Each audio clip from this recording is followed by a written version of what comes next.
Hello students, welcome back to my channel English ওয়ার্ল্ডে স্বাগত জানাচ্ছি সবাইকে। আজকে আমি ক্লাস 12-এর 4th semester West Bengal board of council of higher secondary education এর down the rabbit hole by Lewis Carroll এর লেখা গল্পটির থার্ড পার্ট নিয়ে চলে এসেছি। তোমরা যারা 4th সেমিস্টারের অন্যান্য ভিডিওগুলি দেখোনি, আমি ডেসক্রিপশন বক্সে লিঙ্ক দিয়ে দিয়েছি, দেখে নিতে পারো। চ্যানেলটিতে নতুন হলে সাবস্ক্রাইব করে আমার পাশে থেকো, আর এই রকম ইংলিশ রিলেটেড ইনফরমেটিভ ভিডিওগুলি তোমাদের বন্ধুদের সাথে শেয়ার করো। পড়ানোর সাথে সাথে আমি অনেক ইংলিশ আননোন ওয়ার্ড বা অজানা শব্দের মানে বলে দেবো, তোমরা একটু নোট ডাউন করে নিতে পারো। তো চলো পড়া শুরু করি। আগের দিন আমরা I must be shirting up like a telescope এই পর্যন্ত পড়েছিলাম। এবার তারপর থেকে আমরা পড়া শুরু করব। And so it was indeed, আর সত্যি সত্যি তাই ঘটল। শি ওয়াজ নাও অনলি, সে এখন শুধুমাত্র 10 ইঞ্চেস হাই, উচ্চতায় 10 ইঞ্চি লম্বা। অ্যান্ড হার ফেস ব্রাইটেন্ড আপ, এবং তার মুখ উজ্জ্বল হয়ে উঠল অ্যাট দি থট, এই ভেবে, দ্যাট যে she was now the right size for going through a she was now the right size, ঠিক সে এখন সঠিক আকার ধারণ করেছে, ফর গোয়িং থ্রু যাওয়ার জন্য, দ্য লিটল ডোর ছোট্ট দরজা দিয়ে, ইনটু দ্যাট লাভলি গার্ডেন সেই সুন্দর বাগানে।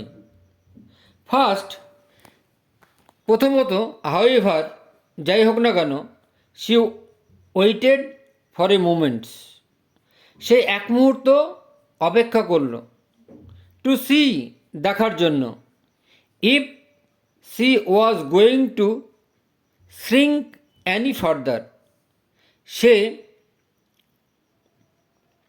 আরও ছোট্ট হয়ে যাচ্ছে কি না। শ্রিঙ্ক মানে স্মলার, ফার্দার মানে আরও। She felt a little nervous, সে অ্যাবাউট দিস, সে এতে ভয় পেয়ে গেল।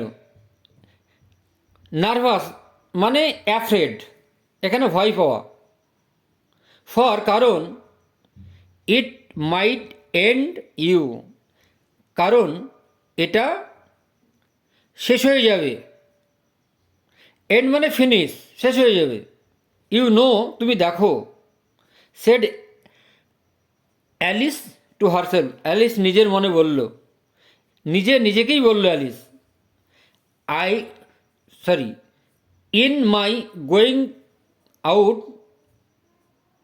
অল টুগেদার, যদি আমি একেবারেই লাইক এ ক্যান্ডেল, একেবারেই মোমবাতির আলোর মতো হয়ে যাই, যদি আমি একেবারেই মোমবাতির আলোর মতো হয়ে যাই, আই ওন্ডার আমি ভাবি, আই ওন্ডার আমি ভাবলাম, what I should be like then এরপরে আমার কি হবে।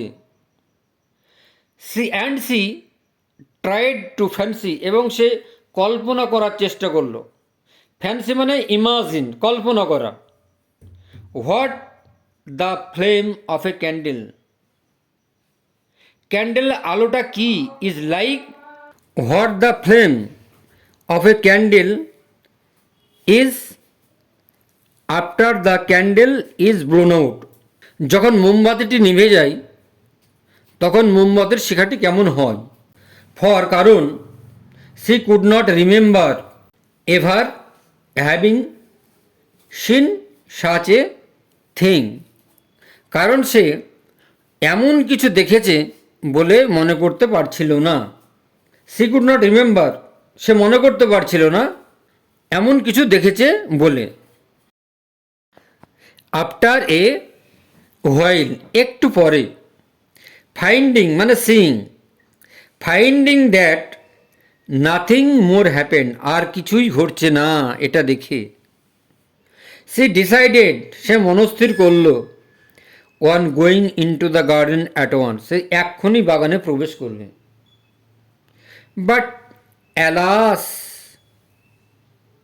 ফর পোর অ্যালিস, কিন্তু হতভাগ্য Alice, when she got to the door, যখন সে দরজার কাছে গেল, সি ফাউন্ড, সে দেখতে পেল, she had forgotten the little golden কি, সে ভুলে গেছে যে ছোট্ট চাবিটা আনতে।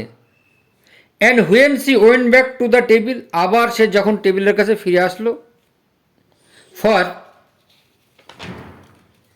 এই চাবিটা আনার জন্য, নিয়ে আসার জন্য, সি ফাউন্ড, সে দেখল, সে কুড নট পসিবলি রিসিভ, সে সেটার কাছে পৌঁছাতে পারছে না।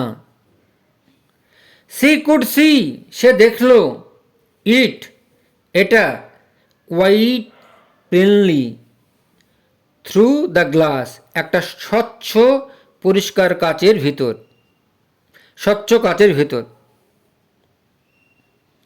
And she tried her best, এবং যথাসাধ্য সে চেষ্টা করলো, to climb up one of the legs of the table, টেবিলেই সেই 3 পায়ে টেবিলের উপর ওঠার।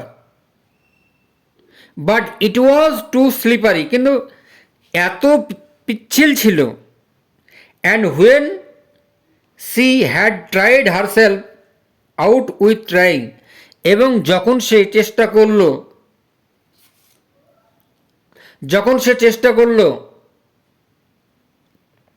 The poor little Alice SAT down, বেচারা ছোট্ট অ্যালিস বসে পড়ল, অ্যান্ড ক্রাইড, এবং কাঁদতে লাগলো।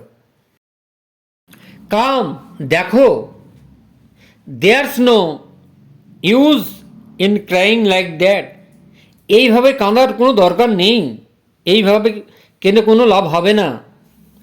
Shed Alice to herself, Alice নিজেকে বলল, রেদার শার্পলি, এবং তীক্ষ্ণভাবে বলল, কিছুটা তীক্ষ্ণভাবে বলল, আই অ্যাডভাইস ইউ, আমি তোমাকে উপদেশ দিচ্ছি, to leave off this minute, এখানে 1 মিনিট থামো, এখানে কিছুক্ষণ থামো।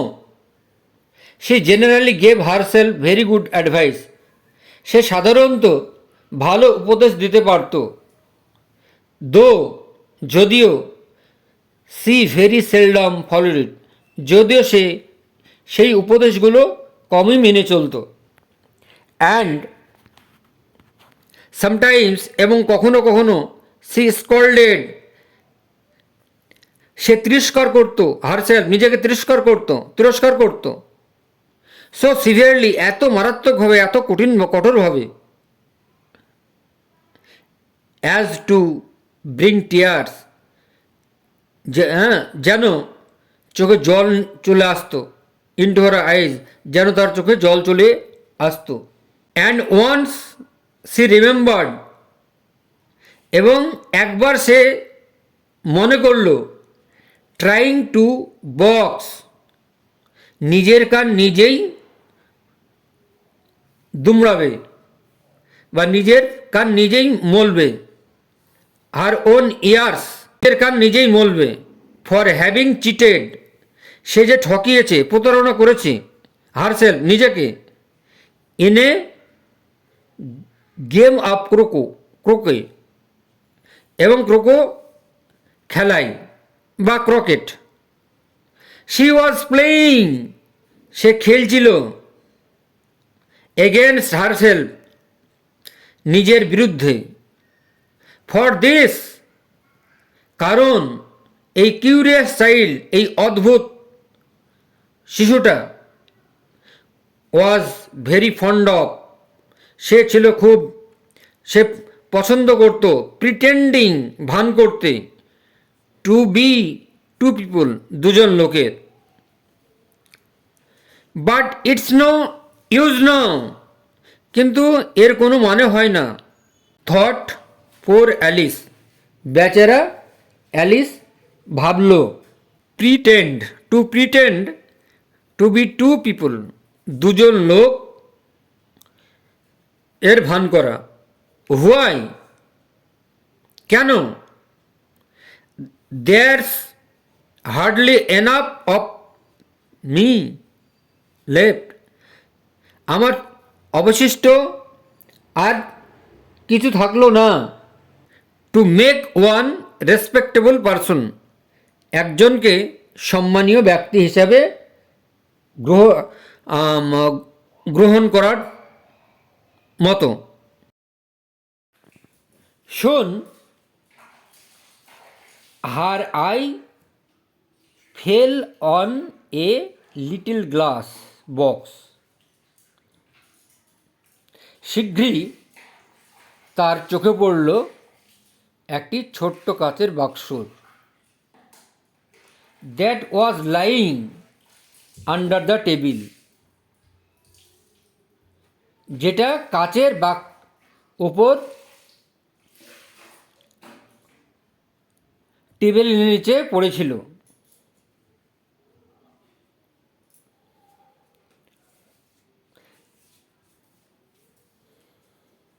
সি ওপেন্ড ইট, সে এটা খুলল। এটা খুলল মানে কাচের বাক্সটা, এটা খুলল। অ্যান্ড ফাউন্ড, এবং দেখল। ইন ইট, এর ভিতরে। এ ভেরি স্মল কেক, একটা ছোট্ট কেক আছে। On which the word eat me, এবং সেটাতে লেখা ছিল ইট মি, আমাকে খাও।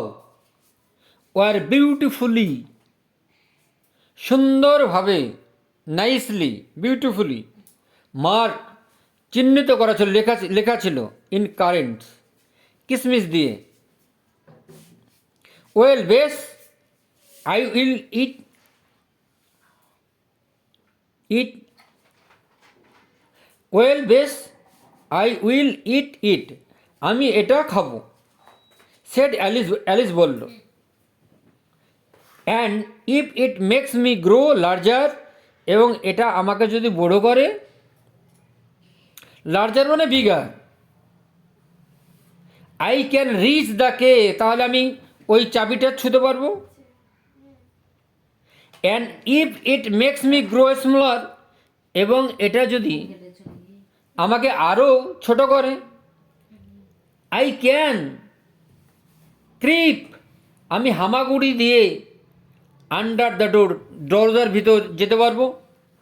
সো আইদার ওয়ে, যেভাবেই হোক, I will get into the garden, যেভাবেই হোক আমি বাগানে ঢুকবই। অ্যান্ড আই ডোন্ট কেয়ার, এবং আমি কোনো চিন্তা করব না। হুইচ হ্যাপেন, যাই ঘটুক না কেন, যাই হোক না কেন। So at a little bit, তাই একটু সামান্য সে খেলো। অ্যান্ড সেড অ্যাংসাসলি, এবং উদ্বিগ্ন সুরে বলল, টু হারসেলফ, উদ্বিগ্ন সুরে নিজের মনে বলল, হুইচ ওয়ে, কোন দিকে। হোল্ডিং হার হ্যান্ড, তার মাথাটাকে ধরে, তার মাথাটা ধরে, on the top of her head, তার মাথাটাকে ধরে, হাত দিয়ে তার মাথাটাকে ধরে, টু আন্ডারস্ট্যান্ড, সে বুঝতে পারল, which way it was growing, কোন পথে এটা বিস্তারিত হচ্ছে, প্রসারণ হচ্ছে। And she was quite surprised, এবং সে পুরোপুরি অবাক হয়ে গেল, বিস্মিত হয়ে গেল। Amazed mean surprised. To find, দেখতে পেয়ে, দ্যাট সি রিমেন্ড, সে একই রকম, দ্য সেম সাইজ, একই রকম আকৃতির থেকে গেল, আছে, একই রকম আকৃতির আছে। টু বি শিওর, নিশ্চিতভাবে। দিস জেনারেলি হ্যাপেন, এটাই সাধারণত ঘটে। হোয়েন ওয়ান ইট কেক, যখন একজন কেক খায়। বাট অ্যালিস, কিন্তু Alice had got so much into the way expecting nothing but out of the way things to happen. But Alice had got so much into the way, কিন্তু Alice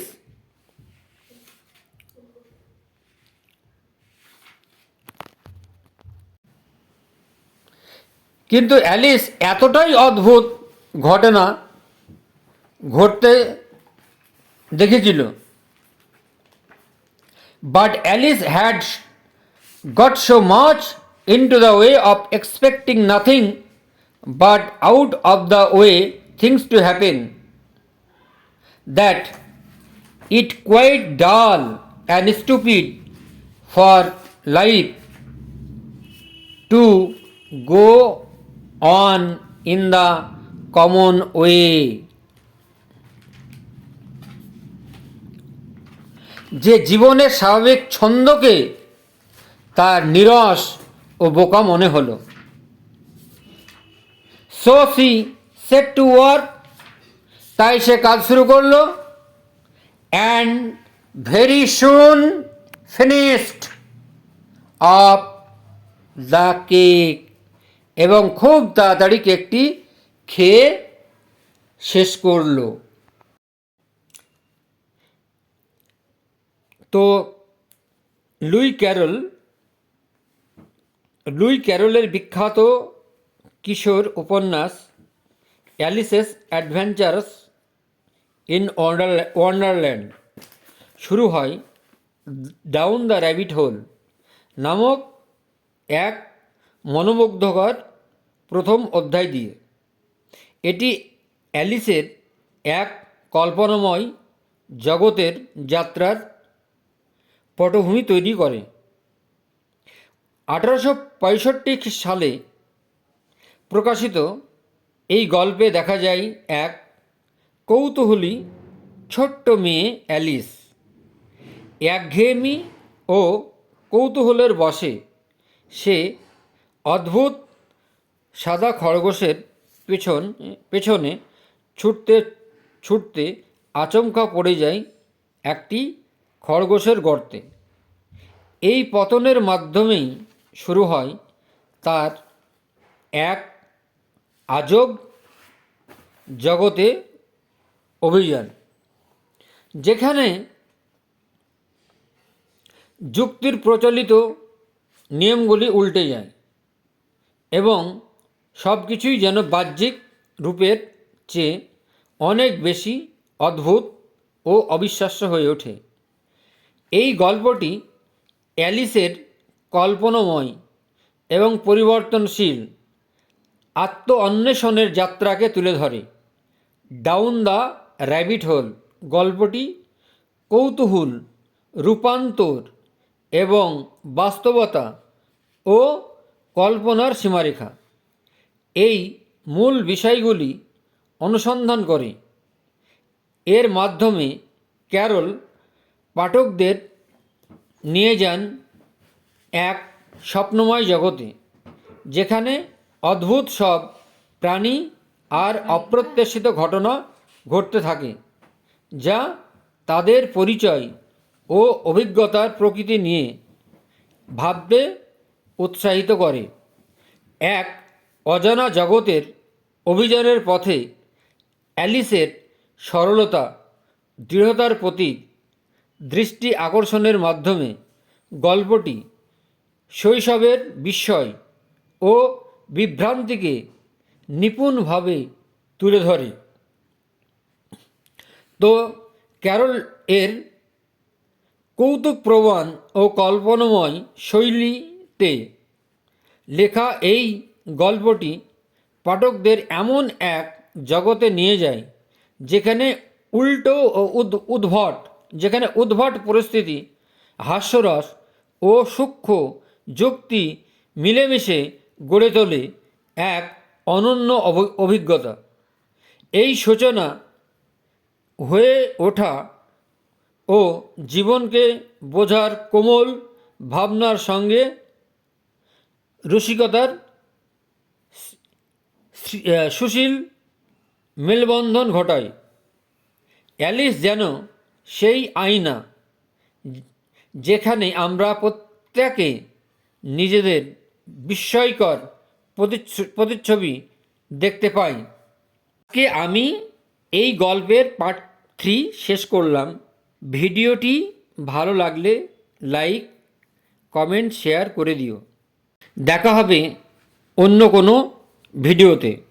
ততক্ষণ পর্যন্ত ভালো থেকো, সুস্থ থেকো। আজ এখানেই শেষ করছি। বাই।